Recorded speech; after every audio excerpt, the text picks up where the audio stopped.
Hi, let me start with a short story. This happened approximately 6 months ago. No, 1 year ago already, after the ANGEL conference in Lithuania, in Vilnius. I was coming back home, and in the airport, at the airport lounge, I heard some other Spaniards speaking Spanish, and we are very friendly to each other. We are open culture, and I said, why not? Let's start talking to these people. Hey guys, where are you from? I'm from Spain. Oh, great. So we started chit-chatting. They explained to me that they were working for a company that I'm not going to mention because this is being recorded. Let's say they build airplanes.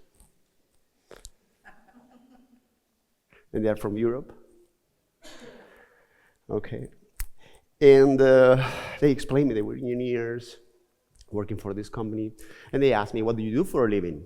And I'd say, well, I own a small training and consulting company that is specialized in Agile. And they said, ooh, we thought you were a nice guy before. And I was like, whoa, what happened here? Why so much hate? They told me, well, we are implementing this in our company, and since we have Agile in our company, everything is much more bureaucratic. There are so many new documents, so many meetings. Everything is way slower. And I was like, wasn't it like we wanted the opposite? So what's going on there? And he explained me that they have like a lot of new protocols to be compliant with the new methodology in the company, which is Agile, right? I was then thinking, why is this happening? Okay? So why is happening that more and more companies are focused on the visible part of Agile and very little on the real business outcomes that we want to get as a result from Agile? Why is it that the frameworks become a purpose itself instead of an instrument for business outcomes? Why is this happening? Why there are so many companies that claim that they already finished the game of Agile? They are already transformed, but they are having exactly the same problems as before. Have you ever experienced something like this? Actually, I have so many examples like this. 1 month ago, I was talking to a prospect in Peru, and they were asking me, Angel, can you help us creating a new IT management system? Yes, of course. Can you send us a proposal and some case studies that you have? And I sent my case studies. All of them, they are strongly supported with Agile practices and tools. And they say, well, we like your proposal, but there is too much about Agile in your CV and in your bio. And we are already transformed. We are already Agile. So we don't need that. And I asked them, what do you need? What are the outcomes do you want out of our intervention? And they said, well, we are struggling to get the IT people cooperating with the business. We're struggling to develop software and deliver continuously. We're struggling to improve the quality of our products. I was like, wasn't it what we wanted to fix with Agile? So are you sure you're already transformed? That also makes something come into my mind. When I was younger, I was going to a gym in my neighborhood. It was an old lady coming to the gym every day, and she was spending there like 1 hour and a half every day, 2 hours, with a big bottle of juice, orange juice always, sitting on the bicycle, not moving a muscle, and drinking this orange juice for 1 hour and a half. Then I was thinking, most probably she is telling her friends, I go to the gym every day. I don't know why I don't see any results. I think gym doesn't work. Agile doesn't work either, right? So the question is, why is this happening? Why is this happening? Why we put so much attention in the cosmetic changes? Most probably because the assignment for many of these people in charge of this transformation is the cosmetic changes. Ensure that as fast as possible, it's visible that we have the method implemented. So check, Agile is already there. They are never asked for business outcomes. I think in the community, we should shift our attention, because also if you explore the topics in conferences, there's too much about adoption of methods and too little about business outcomes, too little about how this increase the number of customers, increase the EBITDA, or reduce the turnover, or any business outcome that make the company more valuable. So if you're, for example, you're investing in stocks, would you invest in a company because they implement a method, because they are agile, or they implement less, or Scrum, or any other thing? Most probably not. Would you put your savings in that company just because of that? Most probably you put the money in a company that you foresee is going to become more valuable in the time. It's going to increase the value. So if what we do increases the value of the company, then it makes sense. If it doesn't make sense. As simple as that. If the shareholders doesn't see the difference after you implement any method, your method is simply worthless. But it can be an assignment within the company. Check, check, check. I'm already agile. Can I get my bonus? So why this happen? Well, basically, because if we approach different instruments with the same mindset as before, we're going to get exactly the same results as before. As simple as that. That lady was lazy. If she approaches the gym with the laziness, still the results are going to be the same. Only when she approached the gym with the purpose of improving their health or their shapes or specific goals, and measure towards those goals instead of measuring the amount of time that she spends in the gym, she's going to actually benefit from this change. Exactly the same happens in business. When we start putting attention on the outcomes, and we start putting attention on the ways to reach these outcomes, if we are supported by different mindsets that lead us to the new results, to the new effects that we need in the business, therefore we get real results. Let me give you another example. Product owners, right? Product owners have a very important tool, which is the product backlog. Yeah? Everybody knows, we all know here, that the product backlog is a dynamic list of potential needs that are going to be implemented in a product. And we have a product mindset for that, which is we want to ensure as product owners that we create something that brings value to the business. And we're going to put metrics towards this value to the business. That can be revenue, that can be reputation, that can be customer satisfaction, so on and so forth. This is what I'm going to measure. This is what is expected from a product owner. The product owner mindset means I'm an entrepreneur, I own a piece of a business, and I make decisions toward the success of this piece of the business. But instead, we see in the industry many product owners that are focused on tracking the progress towards the completion of the project, because they're being asked to complete a project. And they also have incorporated a mindset of completion. I'm here to complete whatever my boss tells me to complete. This is my mindset. So when I approach the backlog, I don't use it as a dynamic set of potential needs, but a static list of commitment from my boss that I want and need to complete. And I have to track my roadmap so that everything is finished and my boss is happy.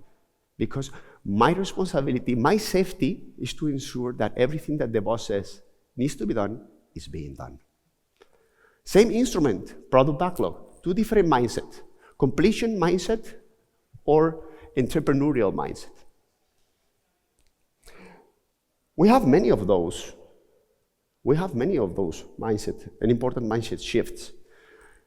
The developer that works as an individual to complete the tasks that the boss assigned to him or her versus the team player, someone that knows that he has to do whatever is in their hand to ensure the team achieves the sprint goal. This is a different mindset.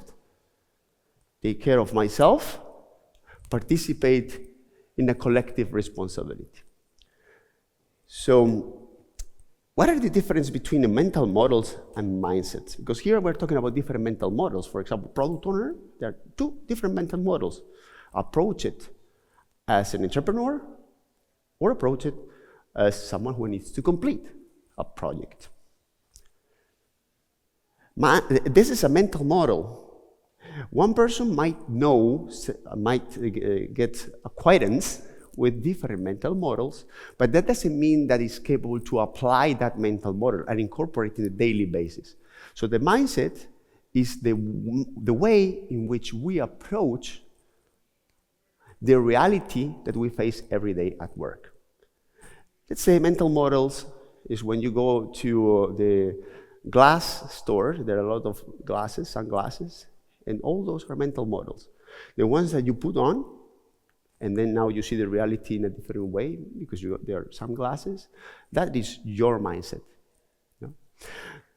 So one thing is understanding, because I believe when people come to my Certified Scrum Product Owner class, they understand the mental model of the entrepreneur, but they don't have the courage to apply it at work because they might need to have some discussions within the company. They might need to get the company ready for that type of mindset being incorporated in their business. So that is different. You might know that the woman might know that she needs effort and sweat to get fit, but she might not be ready or willing to make that change. So understanding that a mental model is a cognitive structure we use to understand and operate in our daily lives, and all those mental models can be acquired and are based on personal experience, education, culture, and environment, and those include belief, perception, and assumptions. So this is how we can build, we can create, we can install mental models in others. We can explain them in a training, in a class, in a mentoring. That is different for incorporating, which is the mindset shift. Mindset refers to the mental configuration and disposition and attitude which determine how they interpret and respond to the situation, experience, and challenges they are facing when they put the glasses on. So when do we change mindset? Can we do that? Can we get people to influence the mindset shift, which is different from installing mental models? Installing mental models is easy. You explain the mental model, right? You justify it so it makes sense to people. But how do we install that? Well, we cannot install this, but we can create the conditions so the person shifts themselves. Why? Because identity is dynamic. We change in life. We change a lot. I just remember 5 years ago, before having kids, for me, dancing was very important. I was going dancing almost every day. Now I have 2 kids. There is no more dancing anymore. It's my choice. I enjoy more the time I spend with my kids than dancing. That's a mindset shift. Yeah? Who decided to do that? Myself. My kids are going to be 4 and 1 only this year. I don't want to miss that. So when you make this change, when do we change? So we change when the cost of not changing is much higher than the effort of changing. And the benefit from maintaining the current situation is also smaller compared to the cost of keeping the current situation. This is the strongest one. But there's also another way, in my experience a little bit less successful. We change when we become aware of the benefit, and the benefit of changing is much bigger than the effort of changing and the benefit of maintaining the current situation. To make it more simple, it's about observing and being aware of the cost. And sometimes, most of the times, this cost is hidden. And it's also connected to another purpose that I'm serving, and I'm not saying or mentioning or considering. Why was that lady not putting a lot of effort? Because she was valuing her comfort over her improvement. Why is this product owner not operating with a mindset shift into an entrepreneur? Because working as someone who completes the work is safer. If what is actually being told to do is going to lead that person to get his bonus, to get a pay raise, to grow in the company. So why should I do something that is more risky when I can just keep things as they were going before and be safe? So I'm serving the purpose of grow in the company and having a happy face from my boss towards my declared purpose, which is serving the company that I work for. Politics or business outcomes? I say business outcomes, but I act politics. This is how many corporations work. It's not about the one who produces more results. It's about the one that makes their boss happier. Those are hidden purposes. Nobody says, but it's actually driving most of our decisions in companies. In Agile, as we say, we need so many mindset shifts, and many of them are really difficult. From predictability to adaptability, from centralized to distributed control, from rigid to empirical. There are so many. And there are other purposes that are serving in the opposite direction. Those purposes that are being served. Yeah, I want to shift from predictability to adaptability. But if I pretend predictability, my boss is going to be very happy. He's going to tap in my back. He's going to trust me. I'm going to get my pay raise. So, yeah, I say adaptability, but I act predictability because I serve a hidden purpose. I say distributed, but centralized gives me power. This is very funny to me. In the Agile community, when I started in Agile back in 2004, everything was about reducing hierarchies, right? Having less hierarchies and less boss, correct? But now, you have a Scrum Master, you have Agile Coach, you have a Head of Center of Excellence. Have you ever experienced that, seen that? So we don't want the hierarchies, but we want it for us because it means more money, more recognition, right? So I say distributed control, but I act centralized structure, but power to me. Hidden purposes. Can we eliminate the hidden purpose? No, we can't. But we need, therefore, to incorporate them into the equation. How do we make that happen? Well, we can make people aware of the cost of this current situation, the current purpose you're serving. Particularly if you create consequences by pursuing these hidden purposes, and or you find ways for people to achieve their hidden purposes by serving the purpose that is useful for the company. Do you want recognition? Ensure that there's less hierarchy. Do you want to please the boss? Please the boss with business outcomes, so on and so forth. We need to change this dynamic. We need to show that the current conditions, current behavior is bringing personal cost, not allowed, not encouraged, and therefore, in that moment, and only in that moment, we present the new mental models.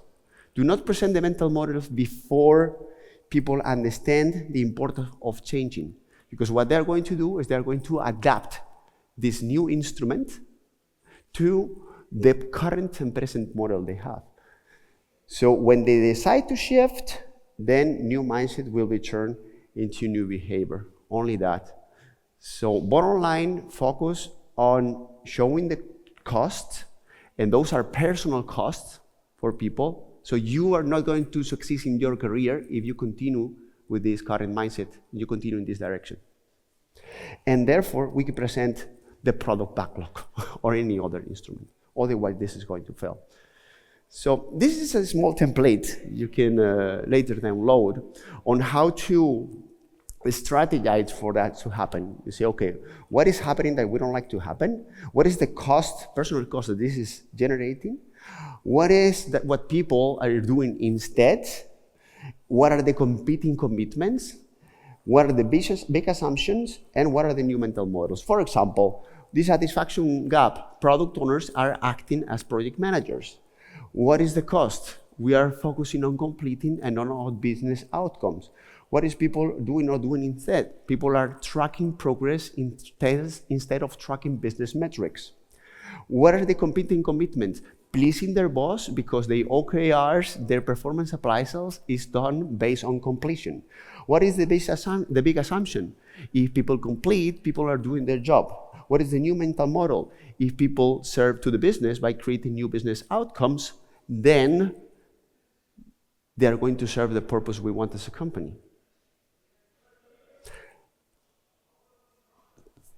To create a new mental model and make the mental model compelling for people, first you need to put attention on showing what is the cost of keeping the current situation. If it doesn't hurt, people are not going to try to heal.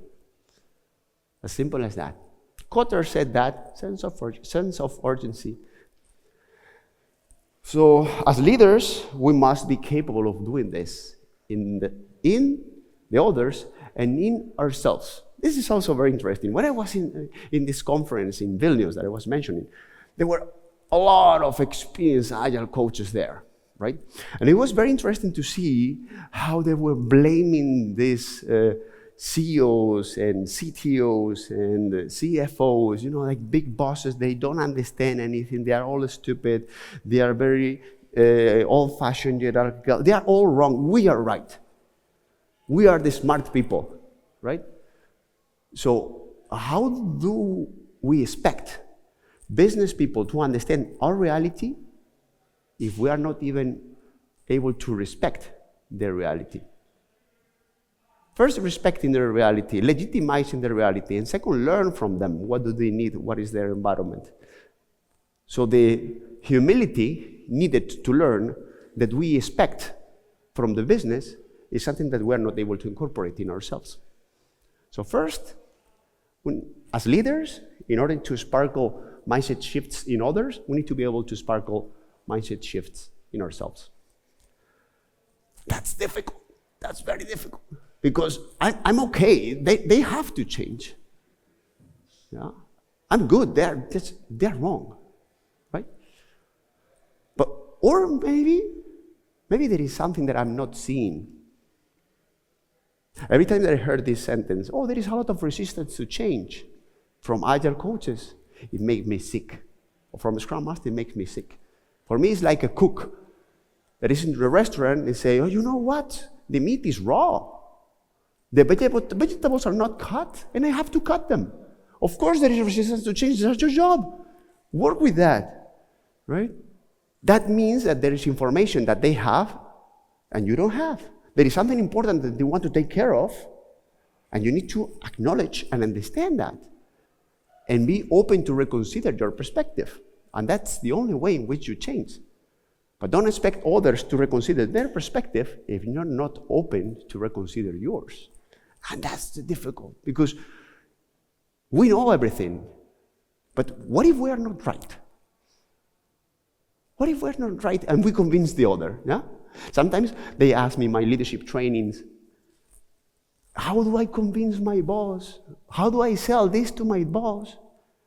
Well, what if you sell this to your boss and you were not right? What if you convince someone it was a terrible idea? Right? Isn't it a better idea to co-create that new direction? Just propose mental models and be open for the people to shift at their own pace? Maybe it's a good idea. The interesting thing is that what is visible in one person reflects in a system. This is basic. It's the basis of systemic coaching. Yeah? As humans, we are a system and part of a bigger system. So everything that works with an individual can be easily abstracted to a collective. So there is an individual identity and there is a collective identity that we call culture. That a person has values and a company has values. So we can also abstract what we learn from an individual on mental models and mindset shift into groups, into a collective. So the culture of an organization is a set of values, beliefs, norms, rituals, narratives, same and in a person, that characterize that organization, that entity, and guides the behavior of every of their members. So what is a narrative? A narrative is a story that represents a culture. This anecdote, you know what? It was Mary. She was a product owner. Her boss wanted her to do this platform migration. The boss wanted everything done. And you know what? She used this agile thing, prioritized, and said, no. We are not going to do everything. We're just going to cherry pick feature by feature according to priority for the business. And then we're going to implement, measure the outcome, and choose the next one. Then she got fired. Instead, it was another person, John, that he got in charge of this project afterwards, and he said, yes, sir. And he implemented everything that was doing before, everything that the new platform should do, gap analysis, and just in case, everything should be done, and he was tracking the progress. Bravo. He got his pay raise, he got his bonus. These narratives permeate through the whole company. People listen in the corridors. Oh, so in this company, if you challenge your boss and focus on business outcomes, you might be in trouble. But instead, if you say yes to everything, even though it's not so good for the business, you get your bonus. I would rather go that direction. So an organization narrative is one of these stories that circulate in the business. So a very accessible way to understand the culture of a company is by investigating, inquiring, and learning those narratives that characterize the nature of the company. Tell me your stories. You can very easily understand that also from the language. Complementing this narrative, every company has their own technical vocabulary, codes, acronyms. Yeah? Understand those. I remember one of the companies I worked for, they had like some sentences that were repeated constantly. One was, if I depend on you, I will fire you. Yeah? That was like a summary of a narrative. One person wanted to keep the knowledge, wanted to be the expert, was not spreading the knowledge or ensuring that he was mentoring other people, and he was doing it on purpose. He got fired. That's the narrative. Summary, if I depend on you, you are fired. The question is, does that narrative and that specific language generates the culture you want? Well, if you want to reduce dependencies or you want to reduce the expert culture, yes, it does. Yeah. The thing is, we not only can understand a lot from a culture from a culture inquiring in their narratives, we also can create those narratives. Yeah? There are different types of narratives. Narratives that encourage control, narratives that encourage competition, narratives that encourage creativity, narratives that encourage collaboration. This is the competing values framework. I don't know if you ever heard about it. Everything that I mentioned here is part of my book, on leadership, that is going to be published in Spanish first next month, and then very soon in English. So this is one of the models that I use to help leaders understand the culture. The book is going to be called The Leadership Dance Floor, La Pista del Baile de Liderazgo in Spanish. So there are different metaphors that we can use for each of these languages. Let's say control is about the elephant, the language of an elephant. Yeah, and let's say we use this metaphor. The creativity narratives are like the language of the kangaroo. When you go to kangaroo land, you have to speak kangaroo. And when you go to elephant land, you have to speak in elephant. Otherwise, you're not going to be understood. So if you go to a culture when control is value, when safety is value, and you go there and propose, oh, let's do experiments, they're not going to listen to you. So you first need to understand their narratives, understand their language, and later you can try to generate the shift. But first, the attention is on ensuring that you're being heard. So once you are being heard, you can construct these new narratives. So how do you change a culture? Create the narratives. Invent the stories. Create examples, practical examples. Create new stories in the business, new precedent that are instances of a future you're going to build. So for example, you are in this company where the product owner was fired because she was challenging her boss. Create a new narrative. Here we have Peter. Peter challenged his boss, and he got a recognition for challenging because he was measured by the outcomes of their product instead of by the output of their project. So you can create that narrative on purpose, and you can distribute, you can deploy this narrative in the company by repeating it over and over. This is as simple as that, and you can have a strategy on this. So this is the context. Peter was working in a migration. Protagonist, Peter, and the boss, Mary. What is the challenge? Well, the business was pushing to complete everything in the migration on the platform. What happened? He didn't complete everything in the platform and instead prepared an outcome-based strategy, challenging the business. What was the outcome? We improve the outcome of the product, and we can measure that. And that person was recognized for that achievement. Morale, if you are an entrepreneur, you act as an entrepreneur and you focus on business outcomes, this is going to be a value. Summary sentence, act as an entrepreneur. As simple as that. And you get that sentence, act as an entrepreneur. And you repeat that sentence over and over in every meeting, in every space, in the top, in the bottom, in the CEO, in the CTO, in the person who's cleaning the office. You spread that narrative. That's why it's very important to have the summary sentence. So it permeates in the culture and turns into action. That's something that I empirically tried in many of my customers. The last one, Palacio de Hierro in Mexico, and let's say the most relevant one, ING, the ING group in 16 countries, starting from Spain. This is something that you can do. But the only way, in my experience, to change culture, and this is partially true, is narrative by narrative.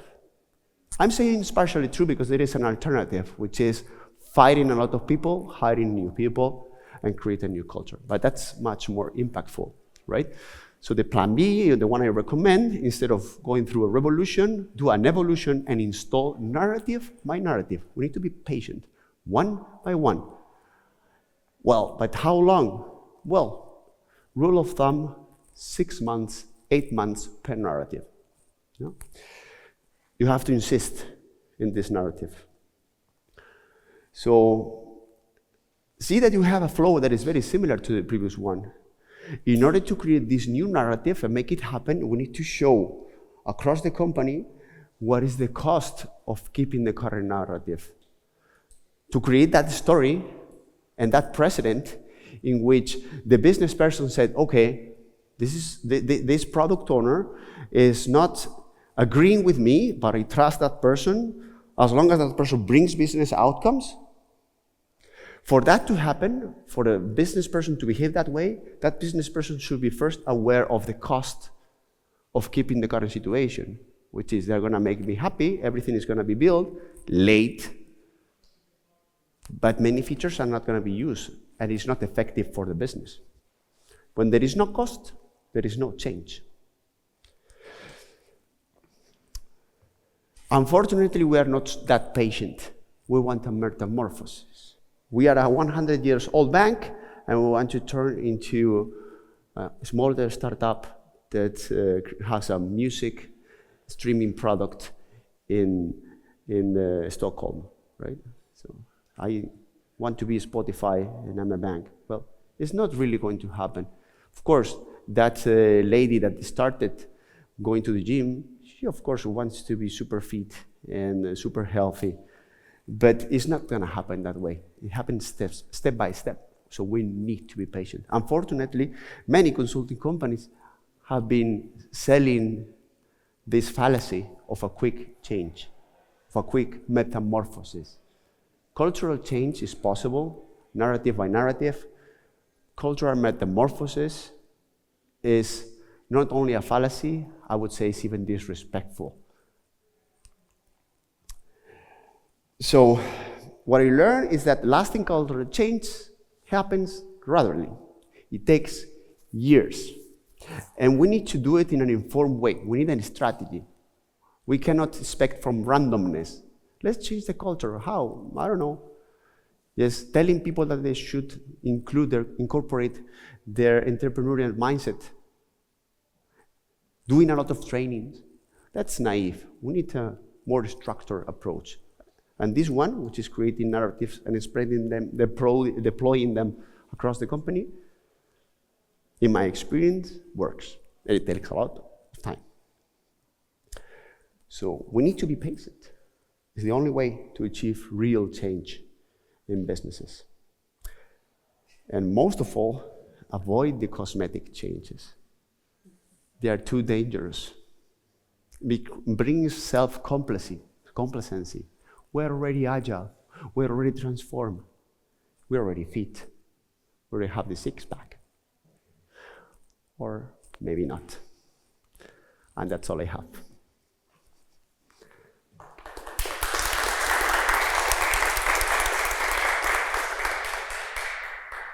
I don't know if you have any questions. Do you feel a lot like Don Quixote? A lot like what? Do you feel a lot like Don Quixote? Don Quixote? No, I don't know. I'm crazy, but not that much.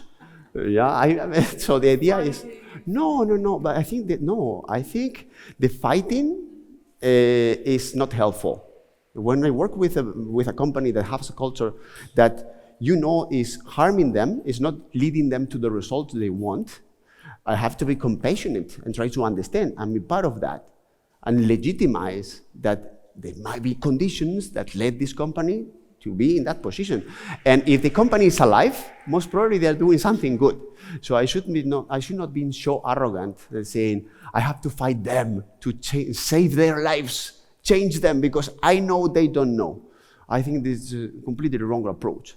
It should be more about helping them to understand and to grow and coming up with their own decision of changing, supported by the purpose and by the reason. Why? We want to do agile, we want to do less. Why? What is hurting that you need to incorporate an instrument like less so that it's not hurting anymore? And once less is working, what are you doing less for? What is the benefit that you're getting from less? How are you going to quantify that? I'm quantifying because I have a lot of teams with one backlog. That's not relevant for the business. So we should be more helping and less fighting, in my opinion. Thank you for the question. Any other questions? I think we're done. I will be around in lunch. If you have any other questions, please come up and ask me. Okay?